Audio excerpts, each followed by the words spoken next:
we've got you covered tonight with Tom Brady's free agency looming. Stand by for a can't-miss discussion with Damien Woody on the Bill Belichick factor in Brady's big decision. Plus, Steph Curry's NBA comeback is set for tonight. We'll hear from Steph today and ask Jay Williams to weigh the risk versus reward of returning this season. Also, Kawhi Leonard and Paul George put to the test tonight against James Harden and Russell Westbrook. Which team is in a better position right now to make a championship run? And 1 week from the franchise tag deadline, we'll assess the rising pressure on Dak Prescott and the Cowboys to get a new deal done. Welcome to SportsCenter. It feels like the first day of school pretty much all over again. Guest hosting tonight, yours truly. And get up, Laura Rutland. Ha-ha! Welcome, everybody. I mean, you know who I am. You certainly know who this lovely lady is. The wonderful Laura Rutledge is sitting next to me. I am so honored to be here with you. What's going on? Honor is all mine, and we're going to have a lot of fun tonight. We got to be on our best behavior, though, right? I'll try my best. I don't know. Don't try that. I don't know what ESPN is thinking, giving me the option to work sometime other than the morning time. I actually got a job where I could get up a little bit later. Thank you very, very much, Worldwide Leader. Thank you very, very much. We love it. Let's get right into it right now, Stephen A. There's some big dates looming on the NFL calendar. We want to get you caught up here. This morning, the NFLPA sent out the official ballots to players to vote on the league's proposed collective bargaining agreement featuring the new 17-game schedule. Voting will remain open until next Thursday at 11:59 p.m. Eastern. Then there's March 16th, another date you need to know. It marks the day that Tom Brady's agents can begin to negotiate with other teams officially. However, the unofficial or official start of free agency isn't until March 18th at 4 p.m. Eastern. Brady said Wednesday during an Instagram live stream with UFC President Dana White that he, quote, doesn't know what the future holds. And 1 week from today marks the deadline for teams to franchise potential free agents. This year's tag window has been atypical, sliding later into the calendar amid ongoing CBA discussion. So one potential player who could get franchised is Cowboys quarterback Dak Prescott. Now, should he not get franchised, Dak could be seeking similar money to fellow 2016 draftees Jared Goff and Carson Wentz. The latter two have both signed lucrative extensions since being drafted, despite outpacing both in yards, completion rate, and QBR. Prescott's career earnings rank 67th among all quarterbacks since 2016. So, Stephen A., that's where you get to pick it up with you and your Cowboys. That's right, and I'm going to be nice to my next guest. The one and only Damien Woody is here with you, with yours truly. Damien, let's get right to it. Dak Prescott, his agent, was at the scouting combine last week. Met with the Dallas Cowboys. Still no deal whatsoever. What's going on, and do you believe a deal should have been done by now? Well, listen, I think there's some reservations by Jerry Jones, the owner, to give Dak Prescott the long-term deal that he's been coveting for. Does Dak Prescott, in my opinion, deserve it? Absolutely, he deserves it. But if I'm Dak Prescott and I get the franchise tag slapped on me, I have to make some serious decisions whether I want to report or not. But also, Stephen A., I can see this situation looking like the Kirk Cousins situation. Remember Kirk Cousins with the Washington Redskins? He got franchise tagged multiple times and then went on to sign a three-year all-guaranteed deal with the Minnesota Vikings. So it's going to be interesting to see how this plays out for Dak Prescott. Why is Dak not the only piece the Dallas Cowboys need for this upcoming season, assuming they're trying to get to a Super Bowl? Well, listen, I think Dak Prescott is the type of quarterback. He's not the type of quarterback that can put the whole franchise on his back. He needs other pieces around him. Amari Cooper, we saw the effect that Amari Cooper had on Dak Prescott when he was traded over from the Las Vegas Raiders. So getting Amari Cooper back, upgrading some of the parts on their defense that really fell off from 2 years ago. Those are the type of decisions and moves that the Dallas Cowboys need to make in order to maximize what you're going to get out of Dak Prescott. The exclusive franchise tag on Dak Prescott will cost the Cowboys $33 million. We'll see what happens. Hold on there for a minute, the no-tie-wearing Damien Woody, Laura.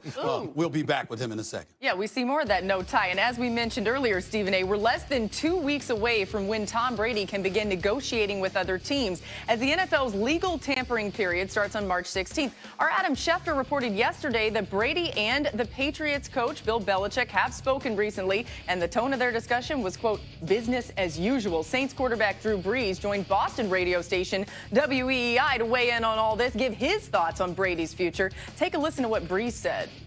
I love Tom Brady. I feel the way everybody else around here does about Tom Brady. He's a legend, and I don't see him going anywhere. But then again, I can't speak for him or anybody else. I don't think any of this is about money for Tom. I think it's about winning another championship.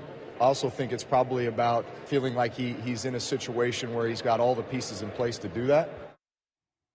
So despite playing in 5 fewer games, Drew Brees far exceeded Tom Brady in a number of different areas. Now, Brees paced the league in completion percentage for the 3rd consecutive season, while Brady ranked 27th. Some of that, though, probably had to do with his lack of weapons. Also worth noting, Brady's total QBR of 54, his worst in a season since the metric was first introduced in 2006. Stephen A.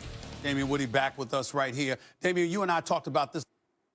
When you think about Tom Brady, you're a 2-time Super Bowl champion with the New England Patriots. This man was your quarterback. Knowing what you know about this organization, do you think Tom Brady is leaving, or is he going to end up staying with the New England Patriots? Stephen, I've been saying for months, I feel like Tom Brady is leaving. I think that when you assess the Patriots organization right now, you have the great, in my opinion, Hall of Fame offensive line coach Dante Scarnecchia. He's retiring. And you look at the lack of weapons. Outside of Julian Edelman, what do the Patriots really have? And to me, that's really been the whole situation with Tom Brady. I don't think the numbers from last year really reflect what type of player that Tom Brady is. You surround him with the type of weapons that he can work with, this guy can still take you back to the Super Bowl. So there's going to be a lot of interested teams in Tom Brady, knowing that this is a guy in clutch situations can put you over the top and win you a Super Bowl. Well, who should he be most interested in if he indeed elects to leave New England? Listen, I said it early on First Take. I think the San Francisco 49ers make a lot of sense. You look at Jimmy G, what happened in under 2 minutes in that game. He missed a critical throw, potential touchdown pass to Emmanuel Sanders, and then obviously took a critical sack. You know, the one thing about Tom Brady is he plays his best in the brightest of moments. And with that team out there in San Francisco, with the weapons they have on offense, the offensive line, and the elite defense, that could put the San Francisco 49ers over the top, in my opinion. Where does that leave Bill Belichick, though? Because it's one thing if you got Garoppolo waiting in the wings, but obviously he's in San Francisco now, Damien. So knowing that you've got Tom Brady and pretty much nothing else right now, nobody to definitively rely upon, where does that leave Bill Belichick, and how should the rest of us be looking at him right now if he's willing to let go of Tom Brady? Well, what about a nice trade of Jimmy Garoppolo back to New England? How would that look? How would that look right there? I mean, we could answer a lot of questions. You bring Jimmy Garoppolo back, see if Bill Belichick can win with Jimmy Garoppolo. Obviously, Tom Brady goes out to San Francisco, see if he can win without the shadow of Bill Belichick reigning over top of him. So, to me, that would be an interesting scenario. And if indeed Bill Belichick elects to go in that direction, I think that's obviously a good thing because he already had Garoppolo and by all accounts didn't want to lose Garoppolo. But in the event that he doesn't get Garoppolo, is there a scenario that you see working for him and the Patriots if indeed they lose Tom Brady? Well, I could look at Andy Dalton. Don't look that way. Don't look that way. I can look at Andy Dalton. Listen, I know he played for the Cincinnati Bengals, and we know how you feel about those Cincinnati Bengals. But when you put Andy Dalton under the tutelage of Josh McDaniels, Bill Belichick, and getting that coaching from that coaching staff, he can work wonders with Andy Dalton. Let's just say you're very, very lucky this ain't the morning time. Teams can officially start talking to Brady on March 16th. Thank you, Damien. No problem, man. Oh, let's get to the NBA, Stephen A. With their former 2-time MVP back in the lineup, let's examine the Warriors' struggles this season. In the team's 4th game, Curry broke his left hand. Despite his presence in those 4 games, though, Golden State still outscored by over 13 points per 100 possessions with Curry on the court. And since Curry's injury, the Dubs have been the NBA's worst with the worst record. Should they finish with the league's worst record, Curry would become the 5th MVP to play for a team to finish with the league's worst record. Now, the Warriors are currently tied with the Cavaliers and Timberwolves for the best shot at this year's #1 pick. However, Golden State has the toughest remaining schedule of that bunch. Steph was at shoot-around this afternoon where he talked about his return. Here's Shelly Smith with more. Steph Curry says he will likely play between 24 and 28 minutes tonight, but it will take a while after 2 surgeries to get the nerves in his injured left hand back to where the nerves in his right hand are, but said that he's pain-free and excited, like the first day of school excited. If I need to make a left-handed pass, no matter where it is, or finish with my left, or defend and get a deflection, or take a hit with it, that I'll be able to do all that without thinking about it. He stayed and shot after practice and wasn't wearing any kind of protective wrap, nor did he in a G League scrimmage in Santa Cruz on Monday. I've put it through every test I think possible without being in a game-like setting. Everybody knows my left hand was hurt, so they're probably going to go after it a little bit, which I welcome with open arms.